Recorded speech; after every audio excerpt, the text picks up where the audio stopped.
Bienvenue sur Toratza pour le Flash Info de cette journée ultime, la journée de Rosh Hashanah, connue également sous le nom du Yom Hadin, le jour du jugement dans lequel nous célébrerons la nouvelle année du calendrier hébraïque, ou encore même qui porte le nom du Yom HaZikaron, la journée du souvenir.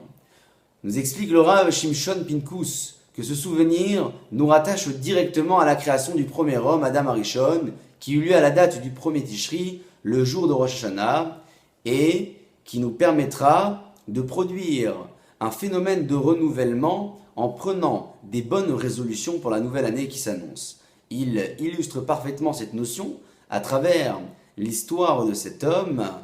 qui réalise les plans de sa maison et qui ne sera pas satisfait de son projet tant que la construction de cette dernière n'ait pas vu le jour. Ainsi l'homme, en produisant ce phénomène de renouvellement, prouvera à Kadosh Baruch Hu que la création de l'homme en valait finalement le coup. Le Rav Dessler nous enseigne que malgré le fait qu'il soit cité dans le Talmud, dans le traité de Brachot, page 33b, que seule la crainte de Dieu n'a pas été accordée à l'homme de manière automatique, il devra faire preuve d'un effort personnel et quotidien afin d'y parvenir. Il n'en reste pas moins vrai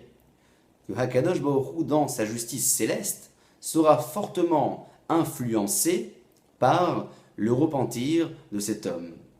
Il promet en effet à tous ceux qui seront capables d'ouvrir leur cœur comme la taille du chat de l'aiguille, de leur ouvrir à son tour ses portes comme l'ouverture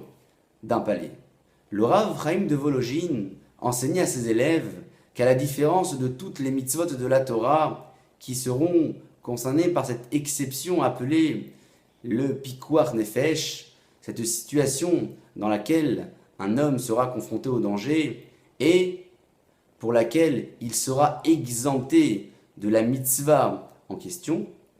la mitzvah de la Teshuvah, du repentir quant à elle, ne sera pas sujet de cette exception, sachant même que la vie de l'homme n'a plus de sens sans son repentir et sa remise en question. Le Talmud nous enseigne dans le traité de Brachot, page 12b, qu'une personne qui a honte d'un péché transgressé se verra pardonner de toutes ses différentes transgressions. Et explique le Rav Dessler que la honte exprimée par cet homme démontre finalement qu'il regrette amèrement son comportement vis-à-vis de son Créateur et remet par là en question